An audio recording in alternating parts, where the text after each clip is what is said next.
Alors bon, ben là, vu que j'ai plus le micro de branché, j'ai ça. Sinon, on voit les 5 petites icônes là-haut. Je débloque le téléphone. Ah, ça me bloque les sons, tiens. Donc, voilà le thème. Magnifique. Tous les icônes sont faits. Ici, pareil. Ici, pareil. Ici, pareil. Partout. On peut tous les faire, mais voilà. Enfin bon. Hop. Nickel. Ensuite, les petites explications là, pour les petites icônes. Quick Do, c'est ce que vous avez vu en intro avec 5 icônes. Ça permet entre autres de faire ça. C'est pas mal. C'est un peu cher payé, mais c'est pas mal. Parce que c'est payant, 5 dollars je crois. Terminal, c'est gratuit. Ouais, voilà, faut savoir s'en servir. Moi, pas trop, perso. BitSMS, c'est une bonne application, un peu chère aussi. Je sais plus combien elle est, celle-ci. Peut-être 12 dollars, 8 dollars, je sais plus. Ça permet d'avoir des pop-up avec des textos dans son téléphone. Donc sans quitter l'application. Pas besoin de retourner dans l'application SMS pour aller répondre, repartir, recharger la page, etc. Là, c'est bon.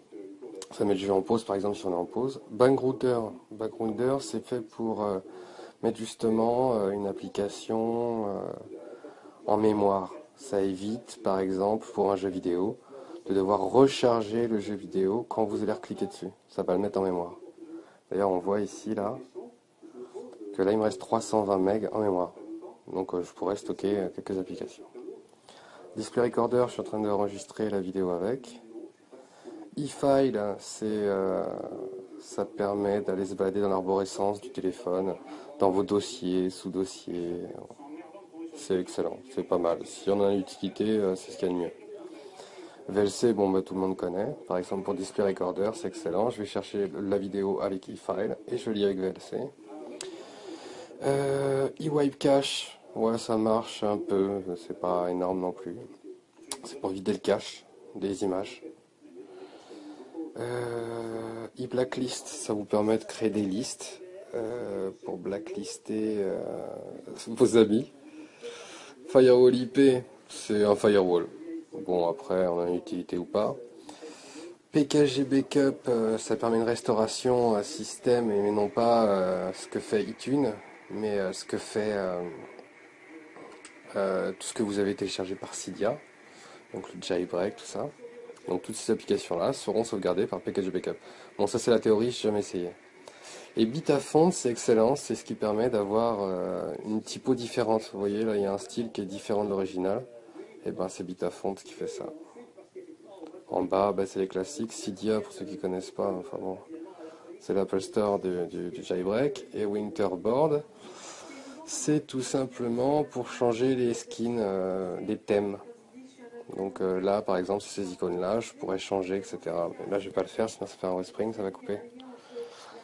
Donc là, j'ai changé les noms. On voit par exemple pour Facebook, Facebook, voilà.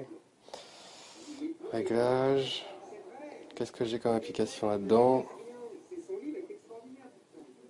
Il y en a plein d'autres qu'on ne voit pas, mais qui sont là. Bref, Barrel, c'est ce qui me permet de faire ça. Hop, je change, il y a un effet comme si c'était un cube. Voilà, bon, ça c'est Barrel. Clock Hide, c'est quand j'ai allumé le téléphone au tout début. On a bien vu que j'avais pas l'heure en gros, c'est grâce à Clock Hide. CD Delete, on s'en fout. Display Recorder, j'utilise Fake Operator au lieu d'avoir SFR là-haut, ou Orange ou Bouygues. J'ai marqué Nico. Folder Announcer, c'est ce qui permet d'avoir des grands dossiers, comme vous avez pu le voir, par rapport à un original. Là, quand je clique dans mes dossiers, ils sont énormes. Et je peux même mettre plusieurs pages. Alors qu'à la base, je crois que c'est juste 9. Voilà, donc ça c'est vital. Et il y a d'autres trucs aussi que ça permet, comme déplacer plusieurs icônes en même temps. En fait, c'est vital, quoi. C'est vraiment excellent. Icon Rename, c'est grâce à ça que j'ai changé Facebook en Facebook. Safari Download Manager, ben, ça vous permet de pouvoir télécharger. Et avec eFile que vous avez vu, on peut regarder ce qu'on a téléchargé, des IP, si c'est une vidéo, la lire grâce à VLC, etc. Shrink, c'est grâce à ça que j'ai des petites icônes, scale 80%. Voilà. Winterboard, bon ben voilà, Winterboard. Hop. Par contre, vu que j'enregistre, ah si, ouais. Attends. C'est encore du Quick Do. C'est pas mal, ça permet de faire certains trucs, mais bon, faut que j'enlève ce raccourci. Et ça, c'est SB Sitting avec un skin, mais j'ai plus le nom. Enfin, je dois l'avoir là, mais ça mettrait trop de temps à chercher. C'est le plus beau que j'ai vu. Enfin, c'est ce qui me plaît le plus, quoi. Et sinon, on a aussi Doc. Doc qui permet de pouvoir supprimer ou d'ajouter dans la RAM. Là, je supprime. Et là, je l'ajoute en raccourci. Bon, je maîtrise pas trop le truc. Mais je sais que là, hop, voilà. Je l'ai enlevé de la RAM. Euh, voilà. Donc voilà. Pour moi, c'est le plus beau des iPhones que j'ai vu. Mais bon, chacun ses goûts. Bon, voilà. Laissez un commentaire. À plus tard.